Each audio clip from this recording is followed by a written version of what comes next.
Welcome back to Good Day Columbia. Time right now is 8:11, and this morning the concern continues in various cities across the nation with what's being called teen takeovers. Basically, this is when large groups of teenagers swarm streets, disrupting neighborhoods, damaging property, and it's prompting a growing debate among elected officials and police on how to respond. Now, authorities say it's organized through social media, and what's happening with this is there was also concerns about a teen takeover at a popular spot in Columbia. Now, for many, these takeovers are bringing to light another issue plaguing our community, and that is teen violence. To commemorate National Crime Victims' Rights Week, there is an event taking place in Orangeburg County. Here to tell us all about it is Michelle Green with the South Carolina chapter of Voices for Black Mothers United. Ms. Green, thank you so much for being here. Thank you for having me. We know that this really hits home for you in a lot of ways. Tell us about it. Yes, it does. Gun violence entered my life in 2006. My oldest son, Isaac, was murdered here in Columbia. And 9 years, 3 months, and 11 days later, I lost my youngest son to gun violence. So yes, gun violence has really touched my life immensely. Wow, not just one, but both two, of my sons, exactly. Can you share how were you able to get, I don't say get over, but yes, deal with that? Well, you know, I after losing my first son, I did a whole lot to try to heal. Yeah. I joined different organizations for support. I wrote a book, and I was doing a lot in the community to help.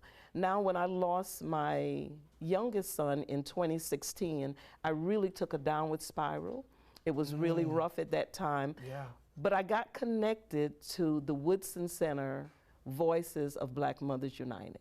And it was just by chance, by scrolling on the internet, that I found out about that organization.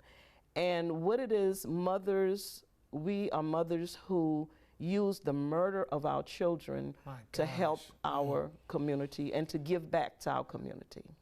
I mean, just to hear that, I'm sorry that you had to deal with what you're dealing with, but using that to help out other mothers. Why do you think this is becoming an issue, that it's an ongoing issue in the community? You know, I feel one of the things that Voices of Black Mothers United does is we work with local law enforcement, and we believe in law enforcement and them having positive community policing before things happen. So we work in Orangeburg now, working in the community and trying to get to individuals who are having problems because of poverty and all of that, to hopefully deter you know, the gun violence in those areas. So we mentor in the schools.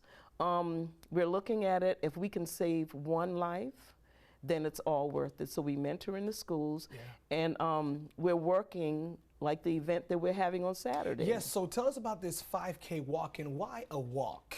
Okay, we decided we wanted to do something peaceful. You know, I've done a summit, I've done some other things, but I think just being in the outside air, I have two mothers who are going to come, and they're going to share their story of what happened to them. One lost her son, and one lost a granddaughter who was 14 years old. Oh my gosh. So they're going to share their story. We have a lot of vendors who are going to be out there, a lot of information that we're going to give to the community.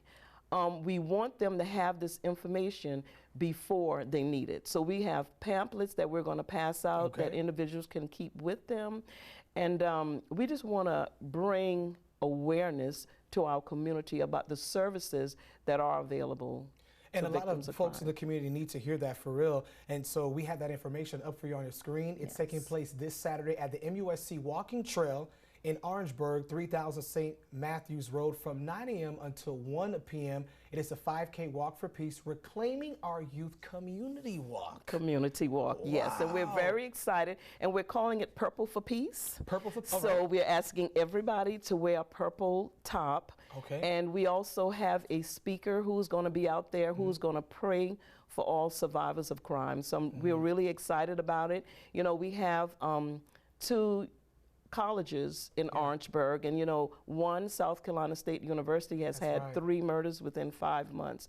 So we're going to pray for the community, we're going to pray for the colleges, our state, and also our nation. Wow, there you have it right then. Again, one more time, folks, if you're wanting to take part and to help out, that event is taking place this Saturday. Here's your information at the MUSC Walking Trail in Orangeburg from 9 until 1. And you may know a neighbor or somebody who needs that information. Go on ahead and drive over to Orangeburg and to help out as well. Ms. Green, thank you so much for being here. And thank you so much for having me. Absolutely. Thank you. The time right now is 8 to 17. When we return, we'll take a look at your out-the-door forecast with Chief Meteorologist Taylor Canute.